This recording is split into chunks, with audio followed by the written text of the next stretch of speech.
Hi there, I'm Conrad Hall, and let's talk about PEP and POOP.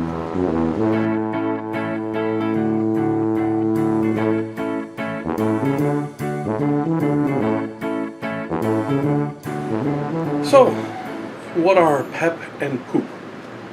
Well, for starters, they are actually acronyms. And a little bit of a pet peeve of mine. If the short form, if the abbreviation for something, if the initials for something form a word in the English language, then it is an acronym. If they form no word in the English language, then it's just the initials. So, for example, one that has been introduced into the English language is NASA, the North American Space Authority, or Space Administration. One that is, used by the military all the time is USAMRIID, USAMRIID, I believe. I have no idea what it stands for, but that's just a set of initials. PEP and POOP are acronyms. PEP is an English word. POOP certainly is. So PEP stands for Personal Empowerment Practices. POOP stands for Personal Offensive Obstructive Practices. And there is, I'm not sure how well you can see this, but there's a list of PEP and POOP, and the back is a list of the 5 needs. And this sheet, there's a link in the description, and there's a link in the description for every video. Actually, as I am recording this, there is no link in any of the descriptions. But there will be. So by the time this video is uploaded and made live, I will have added a link to every description to be able to download that resource sheet, so you can read through it and see PEP on the left, POOP on the right, and the back of the sheet has the 5 needs. Before I walk through what they are, and I will read through them quickly, the idea behind PEP and POOP is to showcase the attitudes. So PEP, Personal Empowerment Practices, these are positive things. These are things that empower me. They will empower you. POOP, Personal Offensive Obstructive Practices, are things that tear you down, that would tear me down.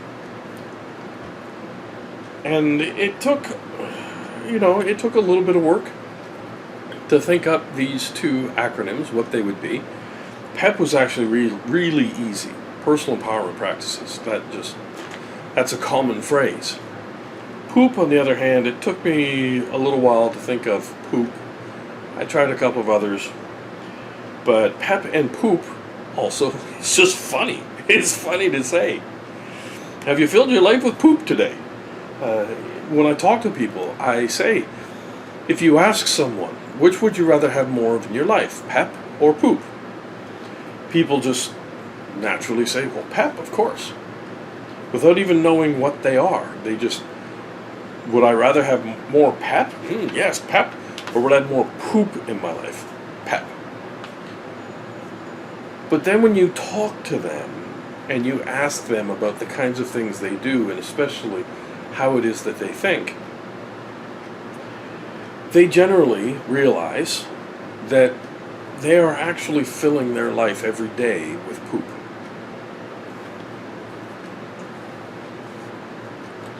And when I came across these, originally, Dr. Glasser put 2 lists together. And one was, I don't even remember, but it was 7 positive things.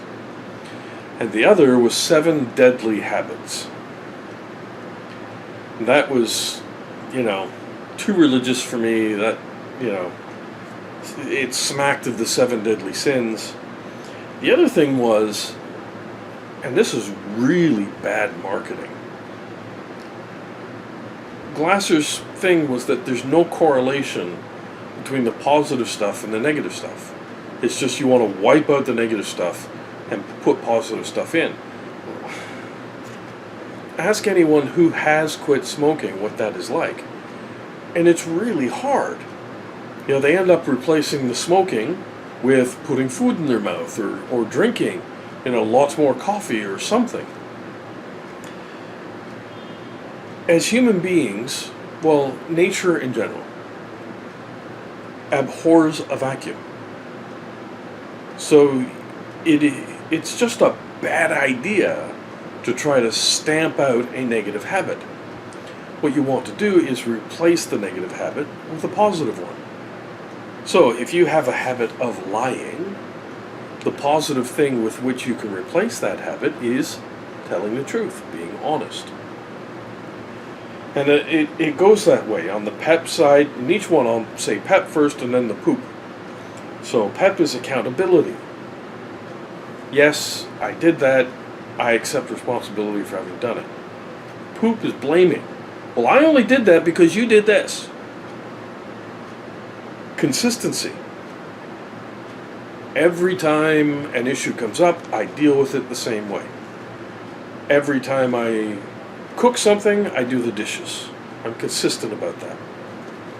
Whereas changeability is something with which I grew up. My parents, you could never rely on them to do the same stuff. Kind of. You could always depend on them to do what was in their interest. But that kind of made things very changeable for me. Caring versus criticizing. Accepting versus persecuting. Listening versus complaining.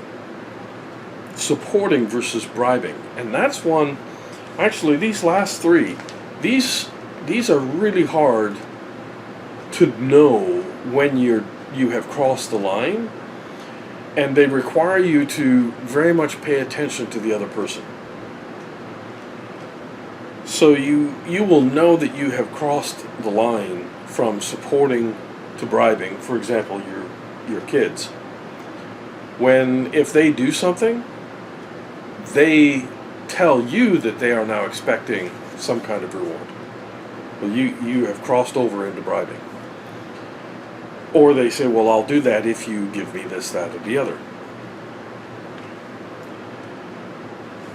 Then it's negotiating and threatening. Well, you might think you're negotiating, but something that we forget is, and it's more than with just children, it's in general. We forget that we are in a position of power or influence. And it's really easy for the negotiation to feel threatening to the other person. To feel as though they need to say yes to something to keep you happy. And then there's encouraging and nagging. And the only way you are going to know when you have crossed that particular line is when the other person says, would you stop nagging me? But this is also a really good example. So let's say you have told your daughter to take out the garbage. And so it's supper time. Okay, when we're finished supper, get the table cleaned up and take the garbage out. So an hour after supper, did you take out the garbage? No. Half an hour later, have you taken out the garbage? Would you stop nagging me about that? Well, yes. I will stop nagging you about it as soon as you take out the garbage. So one of the things about PEP and POOP is clearly you want to, as much as possible, fill your life with PEP. Think of it as a garden. Think of your life as a garden. And PEP is sunshine and rain to, keep the garden healthy. Okay? POOP, obviously, is poop. It's fertilizer. Well, if you're going to have a good garden, you need some fertilizer. So it's a mistake to think, oh, I'm just going to completely wipe PEP or POOP out of my life. That's a mistake.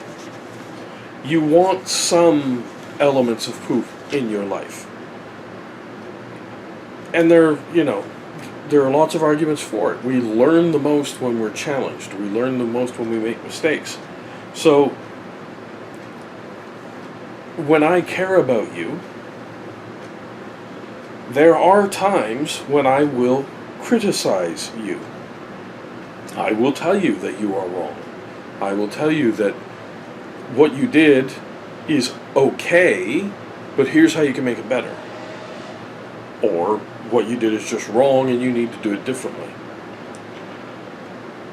There will be times when, yes, I absolutely listen to you and I hear what it is you have to say, yet when you don't do something that is plainly disrespectful, that is openly offensive, then I will complain to you about what it is that you have done. And, the example I used of nagging. So I absolutely want to encourage you to do your best.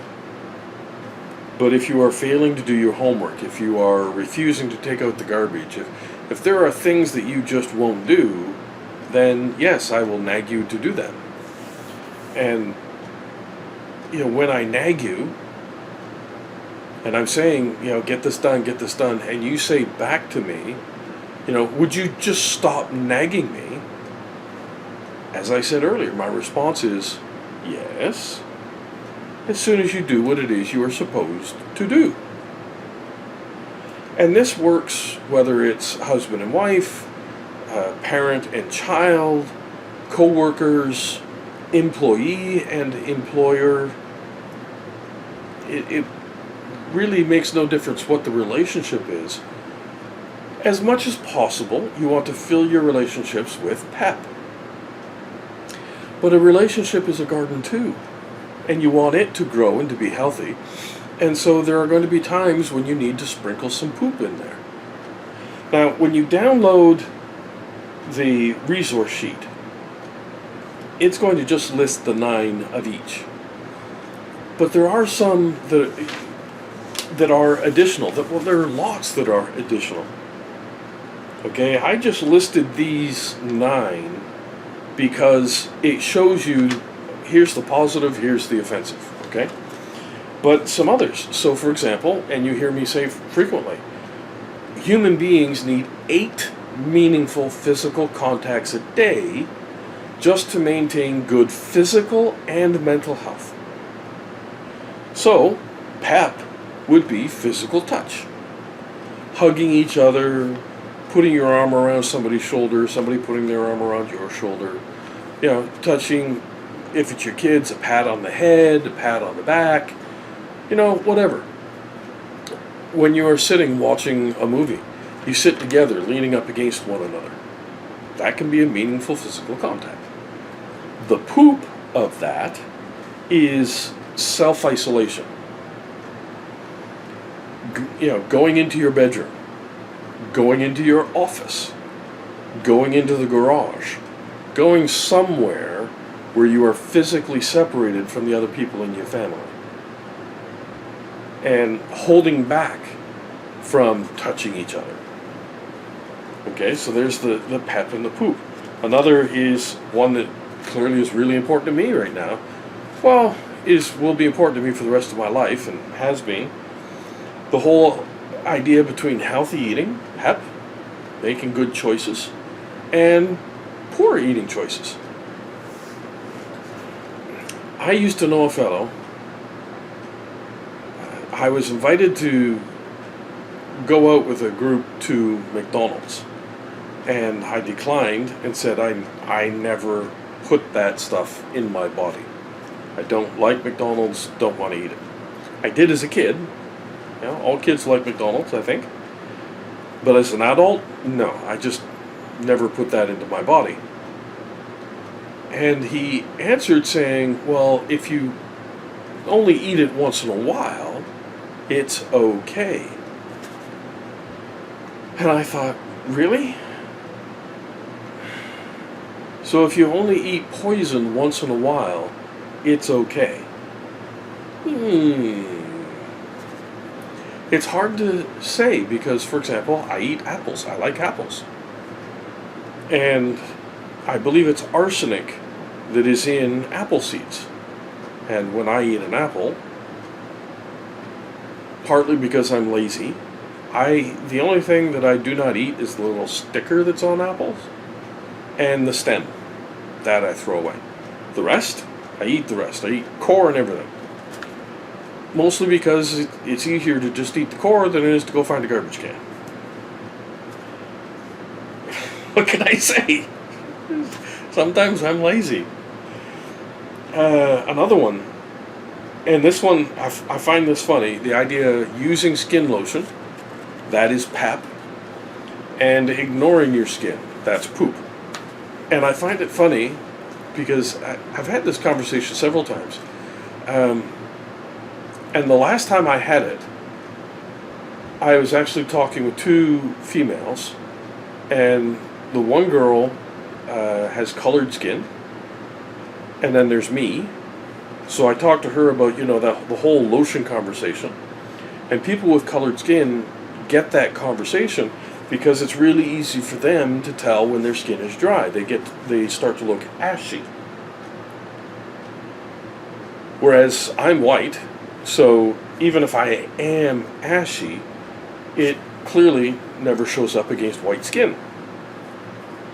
And the third person, the other female, is Oriental. I'm unsure which country she comes from, whether she's Chinese or Japanese or Thai or Vietnamese, whatever. And the point I was making is, the colored girl, you get that conversation. I'm white. Nobody told me about that. And because she's Oriental and her skin type, she actually has no need of skin lotion. And I don't know why I bothered relating that, but I just find it fascinating that we are all the same people, but the ways that our body reacts to things, the way that, our physical self interacts with the world around us, it's just fascinating to me. Anyway, I think it's cool. By the way, I do use skin lotion quite regularly because I've had that conversation, and I now understand. For a long time, when winter would come around, I would get all itchy. And I never understood, why am I so itchy? Well, winter, where I live in Ontario, the humidity goes down. And it goes down low enough that your skin ends up feeling dry. So, especially in the winter, is a good time to be using skin lotion. I finally had a conversation, and I have no idea with whom. It might have been with a girlfriend, it might have been just with a friend, with somebody. And they said, well, the issue you're having is your skin is dry, you need to use skin lotion. Before that, I would only ever use skin lotion if I got a sunburn, and then I would use it to moisturize the skin after the sunburn. So, anyway, there you go. Now you know that I use skin lotion. But the idea here behind PEP and POOP is the attitude. So if you focus on PEP, you're working at consistently empowering yourself, setting up your thoughts so that they are empowering to you. And if you're in the other direction, then what you're doing is setting up your thoughts so that they are offensive, they are obstructive to you, and they will hold you back. There's a real inclination for folks that are in self-development to refer to an automatic success mechanism. And here is both the good and the unfortunate truth about that. We do have an automatic success mechanism. Okay, human beings are goal-striving organisms. We are always trying to do something. We want to achieve something. And we will. So it's automatic. Well, if you fill your life with honesty, accountability, accepting, supporting, listening, the positive, the personal empowerment practices, then that mechanism is going to focus on positive things and you are going to move towards success. On the other hand, if you are focused on blaming and criticizing and persecuting and nagging and so on, then your thoughts are focused on the negative and you will automatically succeed at having a negative life. I'm sure everyone has heard something similar to, if you believe you can, you will, and if you believe that you cannot, you won't. And it's true. If you believe that something is not possible for you, then you won't try. You won't even try. Whereas if you believe that something is possible, then you will try, and you might get it wrong. You might fail at it. But you will try, and if you believe it's possible, you will try again and again and again. And the best example of which I can think is learning to ride a bicycle. We all have trepidation when we start to learn how to ride a bicycle. We've never done it before. And, we'll learn a little bit. We might start with a bicycle on training wheels. Even with training wheels, we still need, some encouragement to get up there and pedal and use the bicycle. And then when you take the training wheels off and it's just two wheels, because you have already ridden, you have the idea in your head that, hey, I can do this. The first few times you try, you fall over, you fall down, you fail at it. But you have the capacity because you have already done it. And so you keep trying until you get the hang of it. You get progressively better. Things happen in our life, and we get discouraged, and we build a thought pattern that says, I can't. Now there's more to it, I can't this, I can't that, whatever. But we build that I am unable thought pattern. And so if you are in the poop category, you tend to focus on poop, you have to expect that it is going to take time and effort to move from focusing on PEP stuff, criticizing, lying, nagging, etc., and move over to focusing on PEP. It might take 3-4 months. It might take, and depending on which one, okay? So if you are in the habit of lying, it's pretty easy to decide to stop lying. You just decide, okay, I'm just going to tell the truth. But then you find yourself in a situation where, if I tell the truth on this one, because I really did do something I ought not to have done, I'm going to get in trouble. And so you kind of slide back into lying a little bit. And then maybe an hour later or the next day or whatever, you come back and say, okay, I need to hone up to this. I actually did do that. And that's what it is. If you're moving from poop to PEP, it takes time and effort. And similarly, if you are moving from PEP to poop, if you're getting negative, it takes time to get negative and be consistently negative. Do people do that? Yes, they do. There are folks, I have met a couple of people in my life who, they moved into being poopy people. Something happened in their life, it was very negative, and they progressed into being just really poopy people. Now, I want to wrap this up with how PEP and POOP fit in with the 5 needs. And for this, I do have a script, so I'm going to do kind of a little bit of reading. Obviously, the first one is belonging. And I think it's pretty easy to see how, especially in a family, if you are always lying to your family members, you are always critical of your family members, you are always nagging them about things, going to be impossible to have healthy relationships. Whereas if you focus on telling the truth and being supportive and, caring about the rest of your family and being accepting of them, you are going to build good, strong, healthy relationships.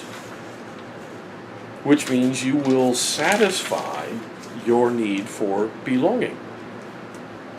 If you think about it, if someone were on the PEP side of things, or POOP side of things, I should say, how likely are you to want to go hug that person? How likely are you to want to be physically close to them? The answer is you're not. You're going to want to keep them at a distance. So if you lean more toward PEP, that helps build the stronger relationships. And to go back to what I was saying earlier, especially between parent and child, but it works between siblings too. It works between husband and wife too. If you are judicious in using POOP, so that when somebody is doing something wrong, you are, listen, that's wrong and it needs to change. When someone is failing to do something that they said they would do and you nag them about it, so when you spread POOP into the relationship, it actually increases the sense of belonging. Because now they know, well, clearly you really do care about me. I can't just do whatever I want and get away with it. You care that I do the good things. Survival is pretty obvious. If you are on the PEP side of things, then you want to make good choices around where am I going to choose to live. Now that can, there can be struggles there because you might live in an area that is, the bad neighborhood kind of thing because that's where you can afford rent. But if you stay focused on the PEP and you work at building your success, then obviously you'll be able to relocate to a nicer area. With food, if you're focused on making good choices and empowering yourself, then you will make good food choices. So it's pretty easy to see how it fits with belonging and with survival. Fun, obviously.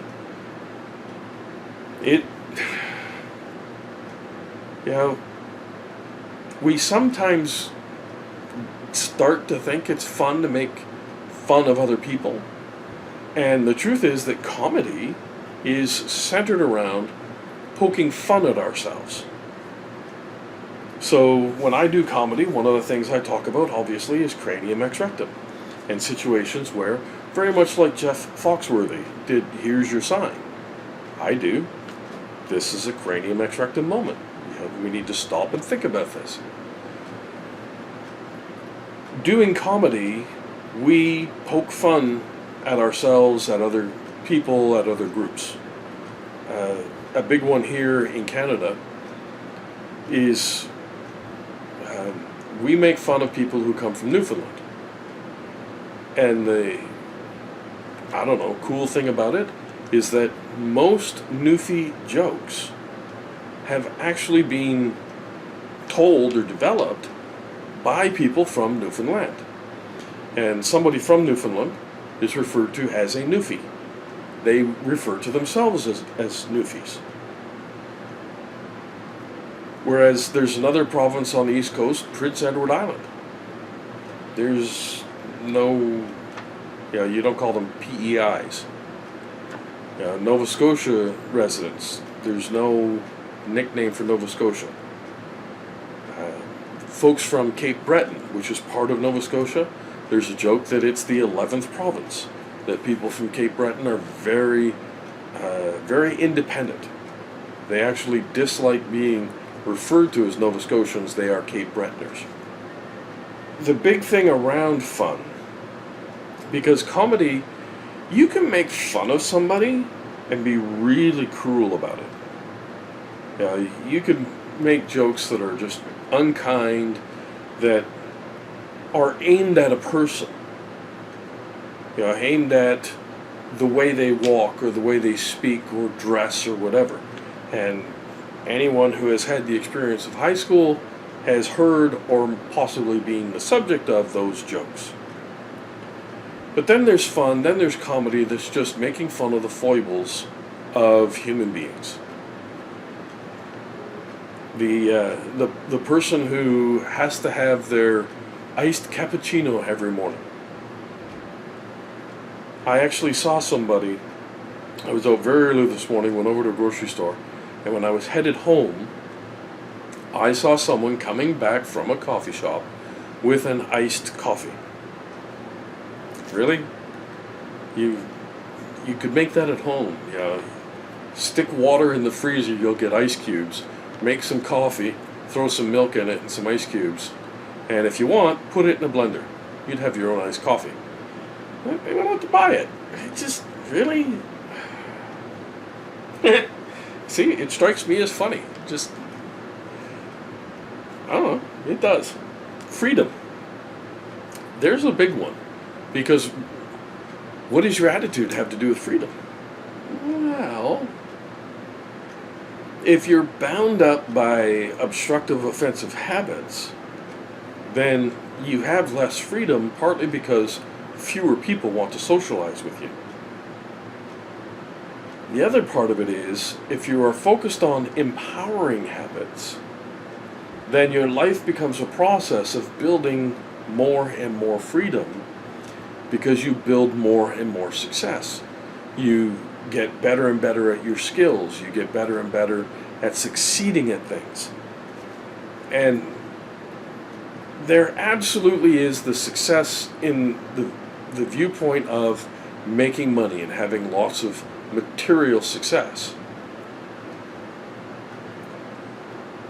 But I'm thinking more in the lines of, so as a carpenter, the first thing I learned to do as a carpenter was pound out nails. My father would take me to houses that he was demolishing, pile up lumber, and my job was to take each piece of lumber and hammer out the old nails, and then pull them so we'd have clean lumber. That was the first thing. As a carpenter, the first thing I did was make a box. And I didn't make a 6-sided box, I made a 4-sided box, basically a frame. Learn how to make that, square the corners. Then learn how to put a bottom on it. Learn different ways of putting a bottom on it. Then put a top. And the reason you build a box, the reason that's the foundation, is because everything you build is a box within a box within a box. A chest of drawers. 5 drawers. 5 boxes. Within a much larger box, the chest of drawers. Build a house. Every room in a house is a box. So you build a bunch of boxes, and when you're done, you have a house. So the more you develop your skills, the greater the freedom you have to pursue other things. I learned to build boxes. I eventually built high-rise buildings. I learned to weld. And initially, you just do beads on a steel plate. Since then, I've built all kinds of things. Trailers. I worked on a film set, K9, submarine film. Built all kinds of things. And then purpose. Now, you could, and I've mentioned this, you could have a purpose of just being poopy to people. And I have met a couple of folks like that. But if you focus on PEP, if you choose PEP, then it empowers you to achieve all of your purposes. Now, in my case, losing weight, doing these videos, writing books, writing articles. Being focused on PEP empowers me to be very productive and to get things done. It also, because you remember before, and if I remember, I'll put this on the screen maybe around here, the idea of slaving your needs to your purpose. So that it's as though you are driving a sled and the needs are the sled dogs. Purpose is out in front, and purpose is supported by fun and freedom and survival and belonging. Okay, so they're all working to push you forward to satisfy your purpose. Well, PEP makes that possible. If you are empowering yourself, then you look forward to having fun. You look forward to belonging and being close to people. Survival becomes less of a need and something that is enjoyable. And of course, freedom is pretty much always enjoyable. Okay, that's it for this one. If you have questions or comments, please put them down below. Please do download the resource sheet. There is a link there. And assuming I set it up correctly, simply clicking the link should cause the sheet to automatically download as a PDF. Let's hope I've done it correctly. So comments, questions, please put those below. Please do hit the thumbs up. That's a terrific thing. Helps me know I'm doing well. Also helps YouTube to know that you like what I'm doing, and so they tell other people about it. Please subscribe. That's a great way for you to see the videos in your feed on YouTube. When I put something new up, it will just automatically come into your feed. And it's a metric that clearly YouTube pays attention to, because they send you plaques for when you get certain amounts of subscribers. Yeah, so that's it. Thank you very much for watching. I hope that you watch other videos, and I hope that this is being helpful to you. Have a good day.